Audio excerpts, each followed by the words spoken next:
to the Post Esports Masters League of Legends relegation stream. For tonight I shall be your host, and I have by my side none other than Raku. Welcome, Raku. Thanks for having me. A bit nervous but also honored here to represent Division 2 today. And yes, they have fought to finally get on the Post Esports Masters stream. They wanted a bit more coverage, and thank you very much for doing the relegation / promotion stream for them. It's always a pleasure to showcase more teams here at the Post Esports Masters, and it's a pleasure to have you on board for this as well. I think you know the teams quite a lot better than I do, since you did follow their progress throughout the season the best you could by doing those streams with Nocturnal Esports, for which we are quite grateful for. Now, today we have the first of two relegation matchups that we'll be seeing, two games that will be played in a best of 5 series. Starting off today with Red Lions, will have to defend their spot for First Division, going up against Union des Ombres, which will be fighting for a spot in First Division, coming up from Second Division. They were second spot, if I'm not mistaken. Yeah, and exactly. I was going to say, maybe before we get to seeing clearly the big picture here, maybe you can take a look at a small video that should be recapping the last week of this League of Legends season. So it will give us a bit the context of how we got here, how the last leg looked like for the different teams. So yeah, here you have it, recap video of week 4. Et Moyenne, c'est la fin de la saison League of Legends. Je vous résume tout ce qu'il faut savoir. Après un mois de compétition intensive, nous avons enfin le nom des 3 équipes qualifiées pour les finales, à savoir Royal Family, Vayce et Snooze. STBL rate de peu les finales, mais termine leur saison sur une performance exceptionnelle en remportant leur duel face à Royal Family, qui était jusqu'alors invaincu. Suite à cet exploit, l'ensemble des joueurs de STBL ont été élus joueurs de la semaine. Une première dans l'histoire de la Ligue. De leur côté, Red Lions et Hitmonlee sont dans la zone rouge, ce qui signifie qu'ils vont peut-être être relégués en Division 2. Pour sauver leur place, ils devront cette semaine affronter et vaincre les 2 meilleures équipes de Division 2, qui ne sont autres que Rift Riders et l'Union des Ombres. Les 2 formations ont dominé la Division 2 et sont donc maintenant en position d'intégrer la Division 1. Lions, de leur côté, ratent de peu la qualification, mais parviennent à se maintenir en Division 2 grâce à leur victoire décisive face à Scuttlebros il y a 10 jours. Scuttlebros, Nocturnal et Rivolate devront eux repasser par les qualifications l'année prochaine. Il y a donc 2 rendez-vous à ne pas louper cette semaine sur Twitch. Red Lions contre... There you have it. I think this should give you the broader lines of what has been going on over the course of that previous week. And I think we can maybe take a look at the leaderboards first of Division 1, and then I'll give you the leaderboards of Division 2, Raku. But so in order to get an overall image of what went on over the course of this season here at the League of Legends competition of the Post Esports Masters, and yeah, I'd say I'll go over for First Division, since I did cover it over the course of those weeks with our live streams. We've had quite an eventful end of the split, but overall quite an eventful split. As mentioned earlier in the video, Royal Family Esports, a Vayce Esports and a Snooze Esports, all 3 of them qualify for the grand finals later this year. Royal Family Esports, which have gone unbeaten until almost the very end, where Stabil took the first win against Royal Family, and unfortunately that didn't bring them to the finals, but at least they are safe here in the First Division for the next split. Reason for which they even got, as a whole team, Player of the Week award for week 4, because it is quite a feat, and as the man mentioned in the video, a first for the Post Esports Masters. All the teams did fight on really well, and we had notably Hitmonlee and Red Lions, who at the end of the split started to really come back into a sort of form in terms of gameplay, they had much better games than at the start of the split. I would say they're currently at the top of their form. We'll have to see how they fare against Division 2 teams, and maybe Raku, you can tell us a bit about those while we take a look at the leaderboards of the second division. Yes, so we have also at the top here also 9-1, a bit like Division 1 Rift Riders, that only dropped a game to the second place, Union des Ombres. But what has been really interesting is that second spot for a very long time belonged to Epic Scuttle Bros until Relion made like a really big combat, and on Sunday the very last match of the division was Relion versus Swift Riders, and they were playing for that second spot because if they had won, they would win the tiebreaker against Union des Ombres, and yes, they would have been here instead, but they could not do it. And so yes, we have Rift Riders and Union des Ombres, who also both very well deserve their spots here at the top. Yeah, definitely. Rift Riders, which we will be seeing play on Thursday against Hitman Lee, which make up the end of the ladder for First Division. That should also be a very interesting matchup. What I think is going to be very interesting to see is how those top teams of Division 2 fare against the lower teams of Division 1, because in the end we've seen them play within their divisions quite a lot over the course of this week. It was a double round robin, each team played against each other twice, but there is no hint as to how they will fare against each other now that we mix them back up again. Last time they played against each other, Division 2 and Division 1 teams, was in the qualifiers, where of course these positions, putting them in divisions, were decided essentially, but it's a few weeks ago. Since then, a lot of teams have surely improved. I don't know how it was in second division. Did you see clear improvements over the courses of the weeks in various teams, or was it more stagnant? Or Definitely saw a lot of improvements. Even the lower bracket teams became tougher as the weeks went on. And as I said, Relion really went, I think, from fourth place. They almost managed to climb their way to the top there. And yeah, I'm also interested to see because, of course, Division 1 had practice against the best of the Post Esport Masters. If that is maybe a little hurdle to overcome for these Division 2 teams that have mostly been playing against each other. But they are also, I think, in top form and hungry to get themselves a spot up here in Division 1. Yeah, I definitely think that they should be aiming at least for that and be very hungry. I think it's very interesting to see that some teams did have those practice matches against stronger teams. I think you can always say, oh, it's discouraging to play against a team which you know they're stronger than you, but there's a lot to learn from that as well. I mean, especially if, like, Rift Riders, I mean, they went 9-1. It seems quite dominating, just like Royal Family in First Division. Maybe you could get a bit too comfortable on that position. It's a bit what happened with the First Division. At the very end, they got too comfortable. They played something that was a bit too out of the ordinary, and Stabil was able to pull the rug from under their feet and take a win against them.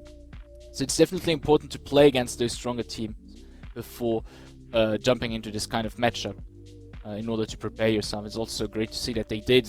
I mean, we're playing 1 week after fourth week, so there wasn't much time between the end of the split. But I think Rift Riders especially, they knew probably they were going to play relegations, right? Since for quite a while, they must have been in the safe spot. And while for Union des Ombres, it was maybe a less clear idea, since I believe Relion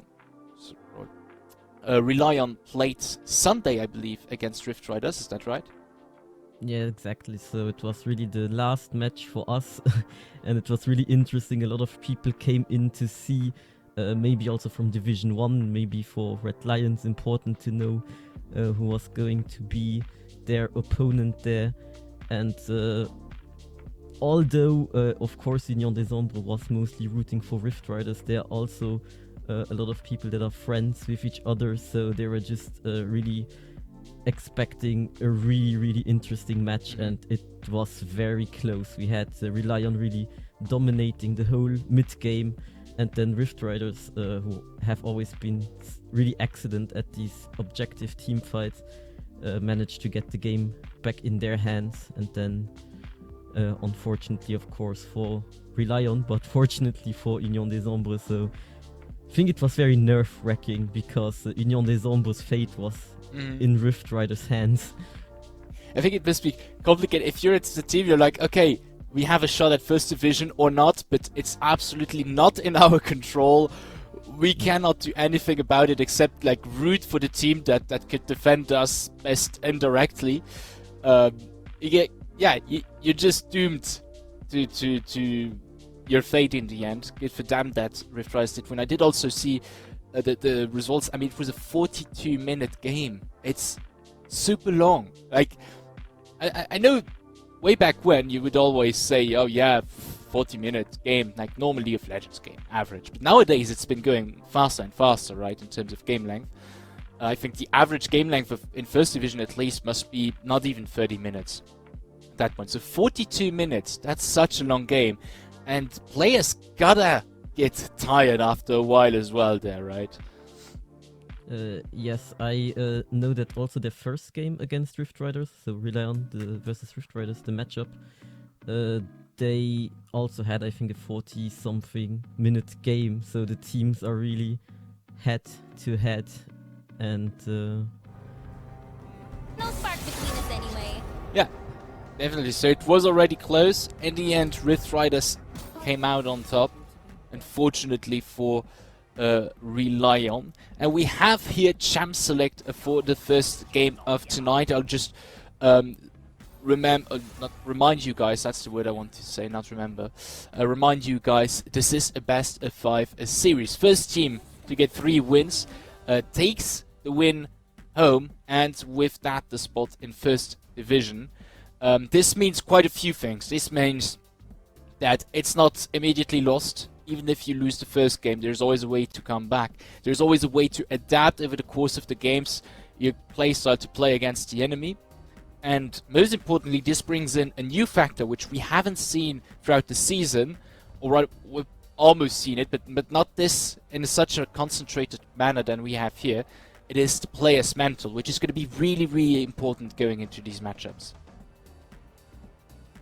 Yes, to adapt also to what the enemy team has come up with.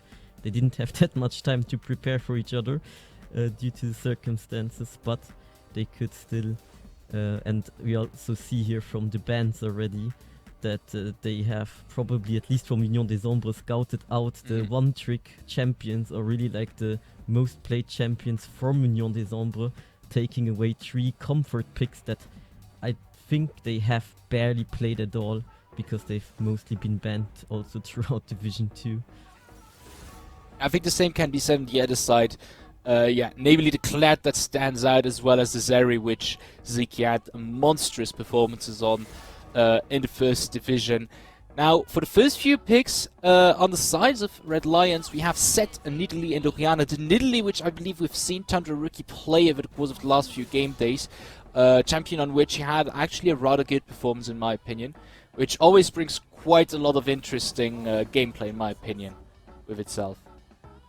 I think Nidalee is a very dominating jungler if played or in the right hands, so can put a lot of pressure in that early game, while it's a very typical draft here, I think, from Union des Ombres, where they go for this big heavy tanks to defend their ADC and their mid laner, who have been really absolute great carries throughout the season.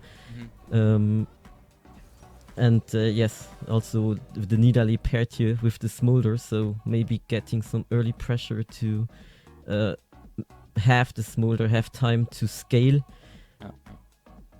I think we have quite a few parallels going on here. You have the Smolder, which goes really well into late game. You have the Jinx that goes really well into late game, especially with an Ornn on the top lane as well, which gives the item upgrades, of course, in the later stages of the games. So both teams seem to be aiming, at least for the long run here, And I would say aiming for the long run very often also means to play it safe at first. There's no super funky stuff going on. We have a few interesting stuff for sure, but overall, on a large scale of things, we're taking the safe route of having an AD carry that scales really well into the late game. And what we're probably going to do on both sides is play around that AD carry, get them in a good spot, and then just have them roll over the enemy team, right? I'm also excited to see here is Set Orianna combo, if they can get 2 ultimates off and really get into that backline, because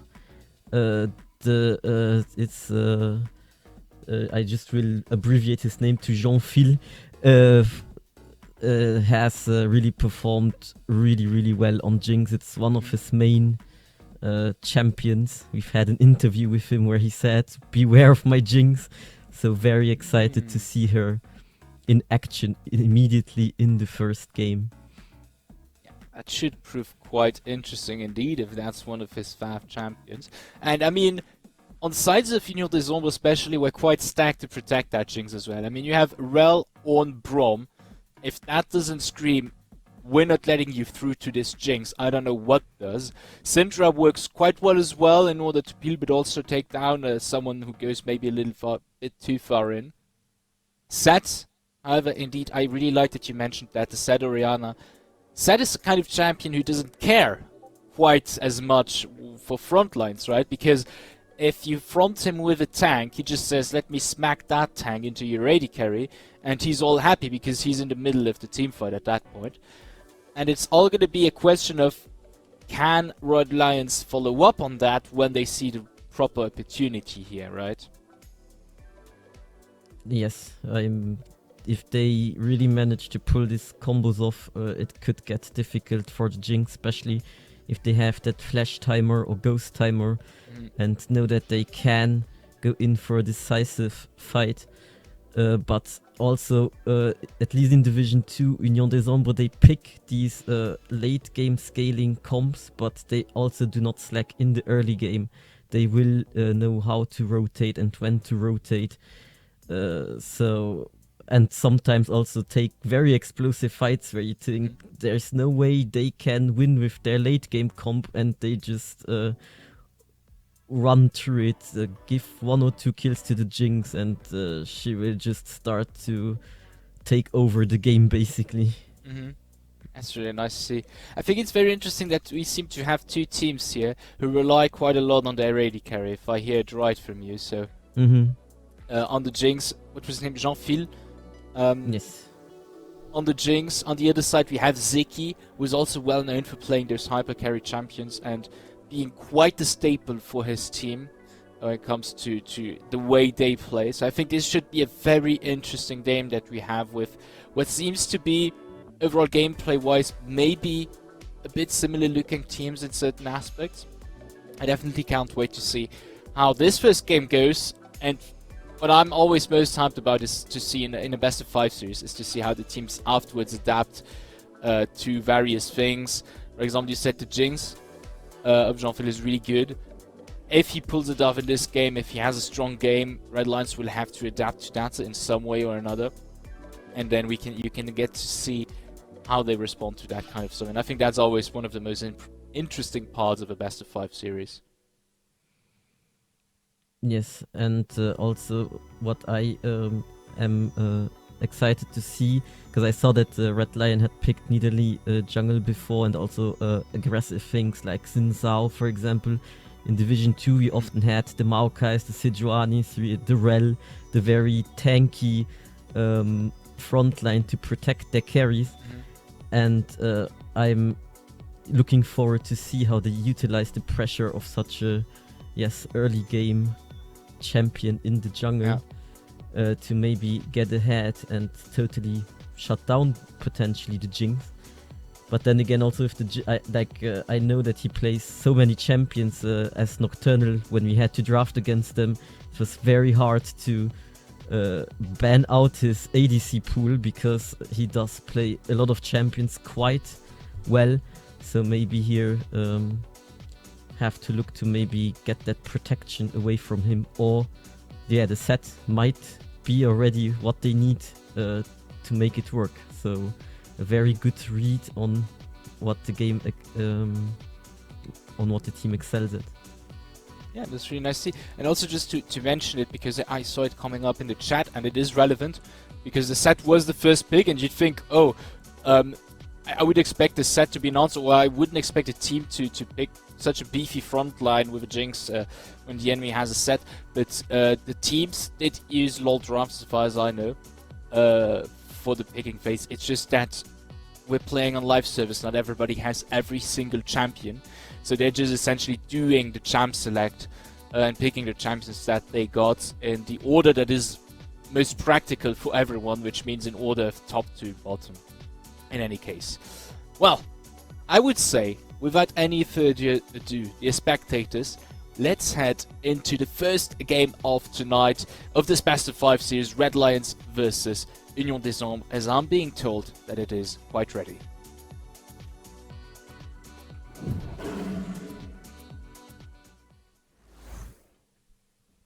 Here we are. Welcome to the Summoner's Rift, as the announcer's voice would be saying right now.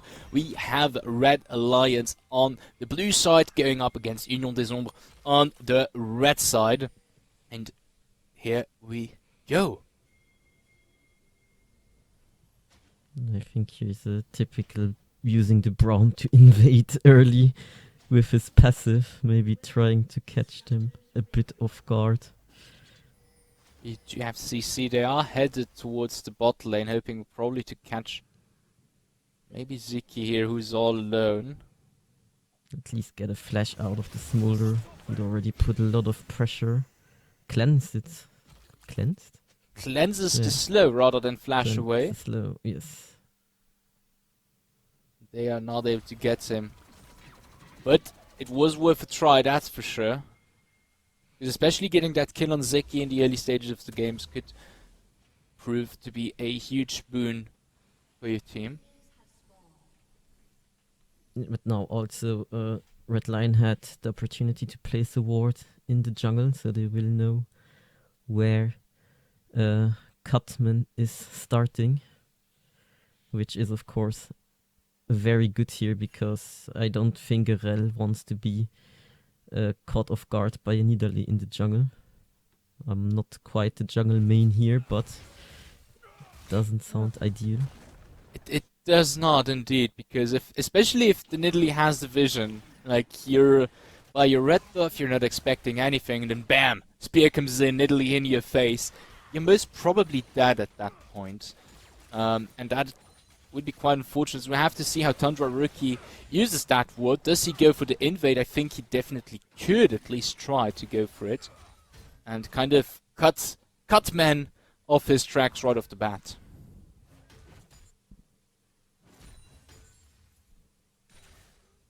As for the rest, same old, same old. We have level 2 on Melio comes first, uses this extra pressure to push in Amaterasu a bit. Level 2 comes first for Union des Ombres on the bot lane as well. They also use that to push in Red Lions under the turret. For now, starting to put already a lot of pressure on those lanes, at least on the sides of Union des Ombres. Top lane, however, not looking that good. There it's Bowser who has the pressure and is using it quite well. Todoroki coming into the middle lane. The spear does not hit, but Miller is quite far in front, flashes away. Todoroki follows up in order to secure that kill with the auto attack. First blood for the Nidalee player. Yeah, and that's exactly the plays I was expecting to see here from the Nidalee. And gank that early, only clearing half of the jungle, but there is also nothing I believe the Rel can do. She's still clearing her own jungle there. So yes, it's actually very exciting to see carry junglers like that, and such a well executed gank here. I mean, he did go in for the flash to secure that kill. Made sure also to get it. It was looking a tad bit just at the end, but Yeah, the managed to get potions it. were ticking. Yeah. with that auto attack still coming through. We have Cutman in the tri-bush here, who is gonna see Tanaroku, who decided to face check here. Spear onto fire. Got a bit of damage for the Braum player. Careful, because Zeto is coming in from the side, and Ziki now following up as well. Red Lions is gonna have to fall back here, because you have Melio coming in with the Syndra, and that's the return kill for the mid laner of Union des Ombres. And that's the early game rotations I was somewhat talking about. If they call to go in, they are quite well coordinated, as we just saw. And Syndra probably quite happy to pick up an early kill for herself in that matchup. Yeah, definitely, and revenge kill is always nice to have as well. We have Cutman on the bot lane, gets the CC out on it, who is unfortunately for her out of mana. With that, they have to fall back. In the meantime, on the top lane, we have Bowser, who did stay a bit long in that wave just before. Got a bit of damage here and died before Tundra seems to have been able to come in. Matsuri is going to go for it, take the CC out. With that, can survive a bit longer, but unfortunately, neither player is going to pick up a second kill here. Yeah, that's also somewhat of a Division 2 special. It's the Ornn somehow picking up 1v1 kills on the top lane. It happened countless times on different teams, on different players playing Ornn, often being underestimated how much damage Ornn can do if you're not careful with your wave management. But yes, it's good to see that it's not just true in Division 2, that's here in the promotion matches. They're continuing the Ornn legacy. Eddie seems to live up to it.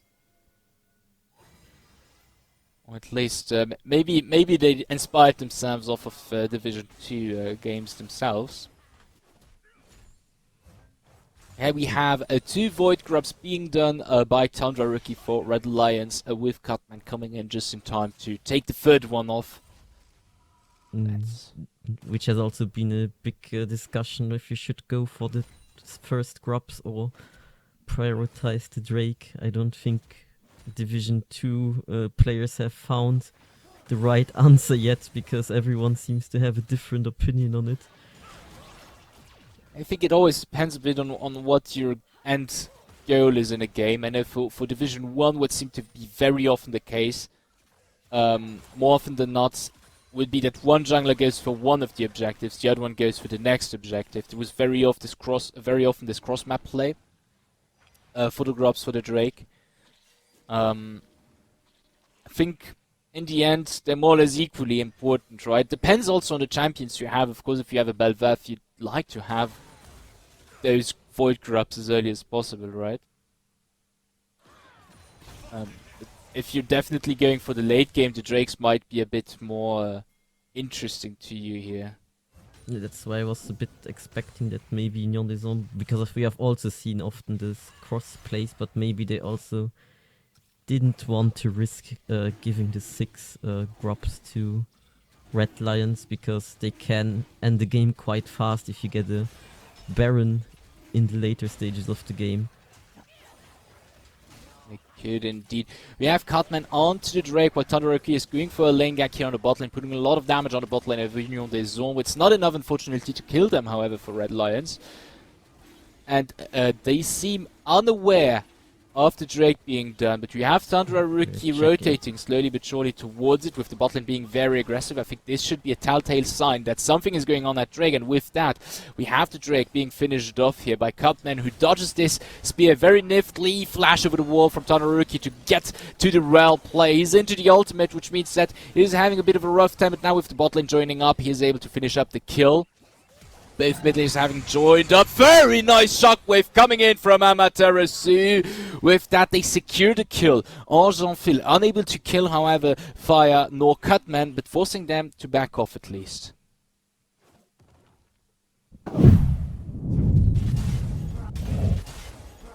This was of course ideal here for Red Lions. Of course they don't get the dragon, but they trade 2 kills on the Nidalee here, which really good reaction also from the mid lane to come and join this fight.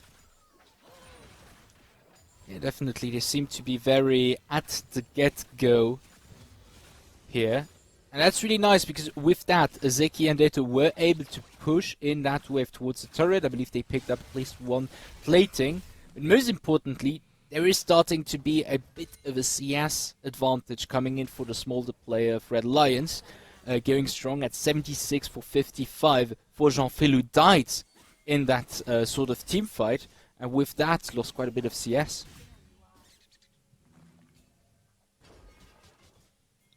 Now they're probably going for the next wave of grubs. You see both teams kind of rotating here. And we had Melio and Cutman looking for a window to get onto Todoroki, but with Weto just around the corner, it's too dangerous. 5th kill for the Nidalee player here, who has 8 stacks now on this Dark Seal. Careful, Eto, to not get ulted, to knock up the Sin and the Spear. Amaterasu picks up this kill, but Melio is not able to get away from this. And also the Braum not rotating early enough to join for the grub, so probably now 5 grubs going here to Red Lions. But they're also not putting more pressure on the Smolder that is kind of stacking for free here. Trying a bit too late to now get onto him, but can just fly away into safety. Yeah, and you have to say Zeki stayed relatively safe overall, always being a bit far away, trying to not get into range. Very good reactivity from him as well. Now joined up by Eto, he's got that level 7, so does Jean-Phil. But with that CS difference in his favor, they have currently a bot lane that is favored at least by the stats. Yeah, and the ticking time bomb with the Elder buff on Smolder, which gets very annoying to deal with at later stages. Oh yeah, 3 people going on to Weto. Millie picks up the kill with Unleashed Power. Zeki forced to flash on the turret, but he's getting dove here. Mommy is not helping out as that's a double kill for Melio, with Union des Ombres immediately taking action, kind of not let Zeki have his free way. And now also with the flash down, I believe they have to repeat this often enough that he will struggle to get his stacks fast. Because although I believe that in the Jinx versus Smolder matchup, Smolder having a bit of a range problem later on could still make it not too easy. But the Elder buff combined with Nidalee that's currently 5-1 can become very deadly very fast. Yeah, that's the thing. I think that's why it was important for them to take action at that point. They did really well. They picked up another kill on that bot lane. Unfortunately, it went to fire, but we have Todoroki, who is pulling all the stops to their scheme here. Killing Jean-Phil in between turrets, just saying, look, I'm 5-1. I do whatever I want.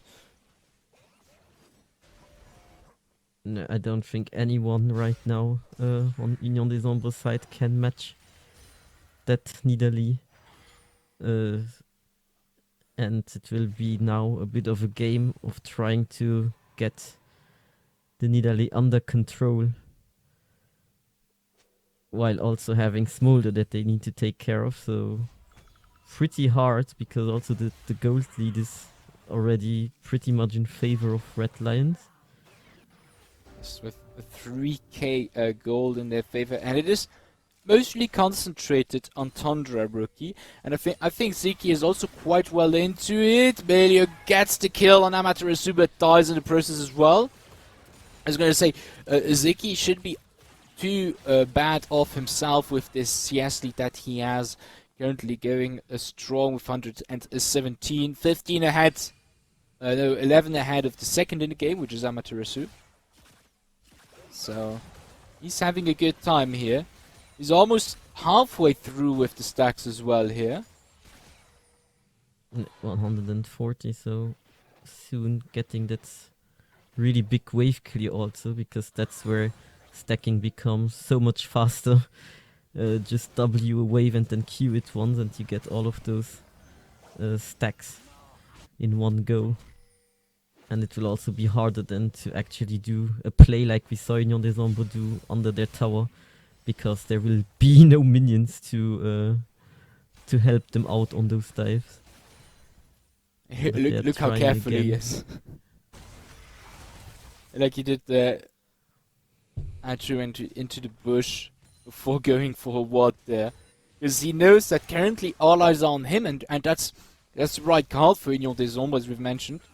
Because they're not going to be able to kill Tundra Rookie that easily, actually. And they need to catch him first. Nidalee being quite elusive. Amaterasu picking up the kill on the mid lane, using Flash for that. And with that, overall, on every single lane, slowly but surely, Red Lions is taking the advantage. We have the call of the Forge Guard, but it doesn't win enough time to kill off Bowser with the turret shot. And with that, they also pick up a tier 1 on the top lane. The rocket from Jinx, maybe? No, it's going. Not hitting the target. Man has to be careful. Tried to get return kill on Amaterasu, but almost died in the process. Now we have the TP from Melio. I think if you go back, you're safe here. And it's starting to look quite grim for Union des Ombres, which is quite ironic considering their logo. Yes.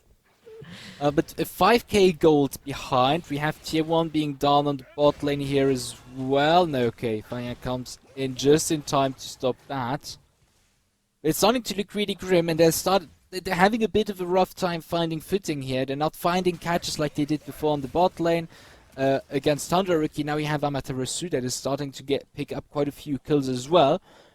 And while I believe that if they really wait the long game, if they get into very late stages of the game, because of the Ornn passive, because of the item upgrades, they could have a chance. They need to get there, and this is going to be really rough because Red Lions is slowly but surely starting to pick up the pace here.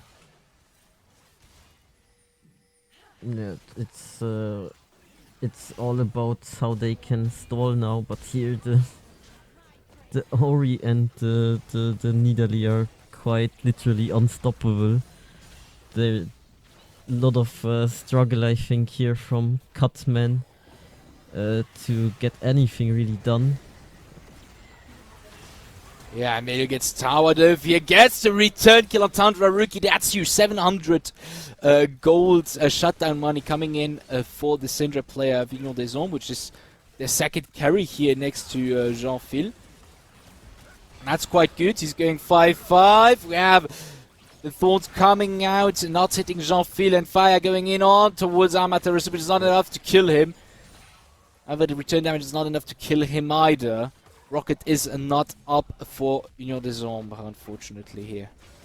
And also the Zyra plans doing so much work there to keep the Jinx away. Thought maybe trying to get the Rift to get the passive and secure that shutdown, although it's not that big of a shutdown on Orianna. But you just couldn't go in. There's basically like a wall of slowing plants with the Rylai's on Zyra. You don't want to run into that. Yeah, you definitely don't want to do that. And in the meantime, Tundra Rookie, 15 stacks on that Magi, is looking really dangerous. And let's not forget, he did just die now. Getting shut down by Melio, which is very important. And the first step towards reclaiming control of this game, if Union des Ombres plays their cards well. Basically also Melio having a lot of pressure right now with the own, like, having most of the kills. Yes, he can get a call in the middle lane, but the rest of the Alliance, which one the other side comes in to strangle them. Matsuru coming in from the bot, but it's a bit too late as his team is getting decimated here in the river brush by Red Lions. Jinx is a bit on the opposite side of the map here. Getting away, barely not getting caught here by the... Oh! Close call.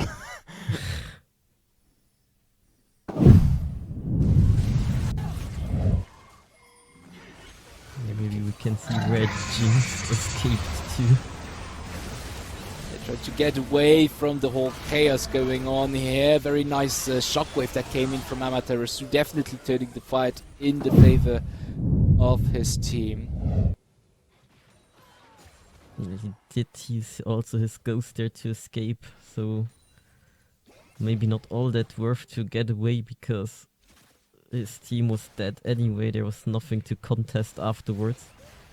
Now And going here for the smolder. And they're looking for a purchase, but look at the damage from Tundra Rookie, who just decimates Jean-Phil. Takes the kill on Matsuhiro as well. All they wanted was an easy pick on Zeki, but in the end, Red Lions collapsed back onto them, taking down 2 members. It's now almost a 10k gold lead in the favor of the Division 1 defendant. And Union des Ombres is just having trouble to find their footing here. And they will definitely in the next games have to find an answer for the jungle, because going with a tank jungler that is mostly there to protect people in the later stages of the game.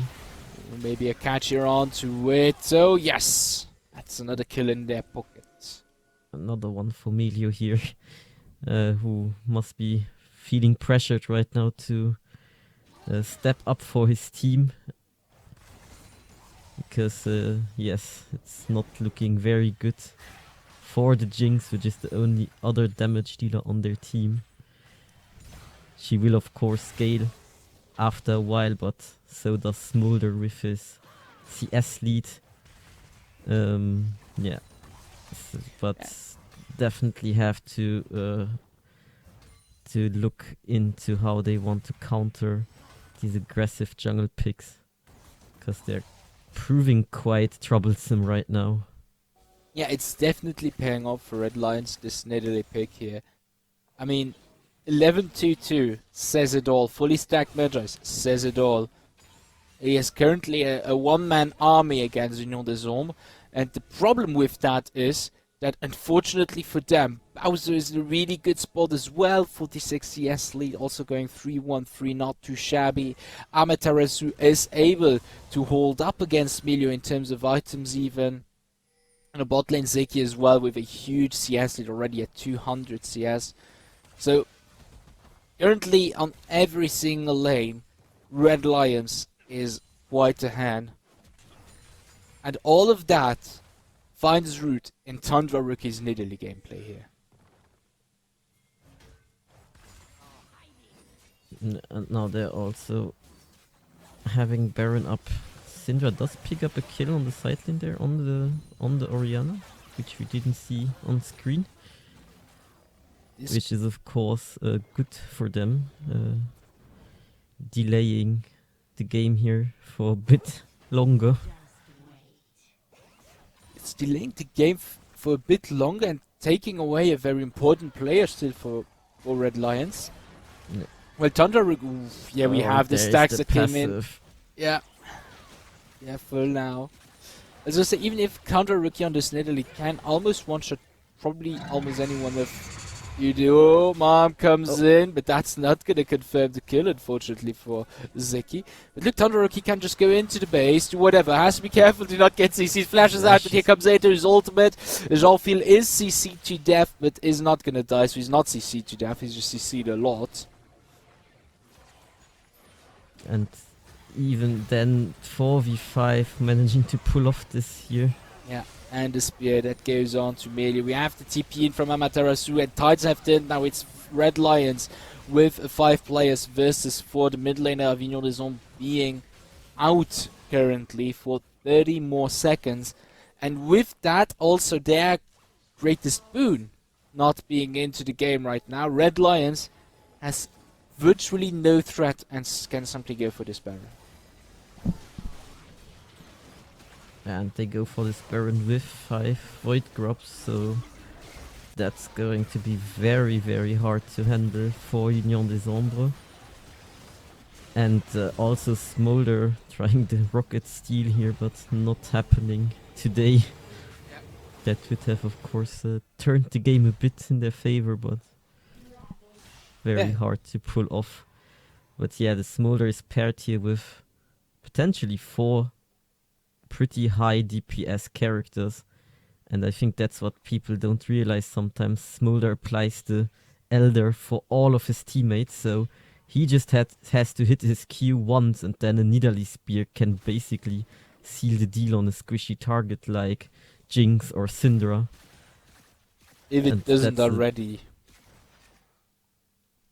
If it doesn't already one-shot people Yeah. anyway, yes.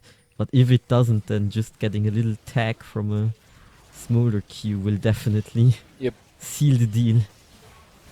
So because look at this Nidalee, almost full build already here. What at this fully stacked Magi's. Zeki even goes for the Silver kill against struggling. Belio, even flashing in, so sure of himself, and with that, the little dragon that is smaller picks up this kill without too much trouble. One member down once again for Union des Hommes. This time around, Red Lions comes knocking at their base with a Baron.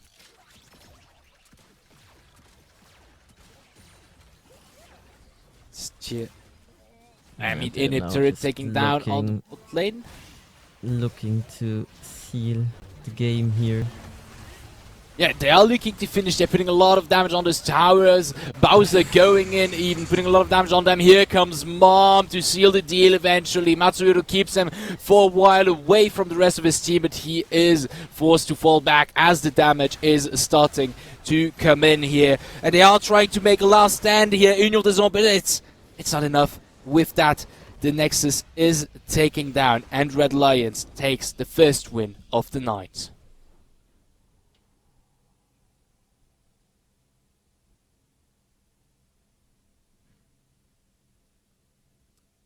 And so it goes. A very strong performance from the defendant here in the form of a Red Lions. And for some reason I have a small issue with that thing on the lower right. But we will get that fixed in just a tad bit. Quite an unfortunate start in the evening for Union des Hommes. But this still is a best of 5 series, which means that nothing is over yet. There is always the chance to adapt over the course of these games and maybe change the game plan a bit. I mean, you've mentioned they need to think about how they can stop these super aggressive jungle picks, and we'll have to see how they fare on that. Yeah, well, they do have a Kha'Zix player as a jungler, so it's not like they only ever play tank junglers, but I doubt that we will ever see Cutman get his signature pick here. I believe he hasn't been able to play it during the whole tournament, and it's probably going to stay that way, because that would of course be a good 1v1 champion in that jungle. But yes, it's what I was seeing as maybe a problem, because they're not used to play against junglers that are quite aggressive in Division 2. It was mostly the tank engage setup junglers that relied on the mid, top or bot lane to do the damage. And especially if you execute it well, you know where to pick off the tank jungler. It can become quite a headache to deal with, and I hope that they manage to adapt here, that they see what the issue was in this early game, because late game they could have stood a chance if they weren't like behind 10k gold plus in a moment, and every lane just falling behind because they can't fend off the Nidalee ganks. Mm-hmm. Yeah, we'll have to see how they adapt to that, come up with a new game plan going into the second game, because nothing's played, nothing's over yet. There is still a chance for them to climb up in first division. We'll see how they adapt after a short break as we head into that in order to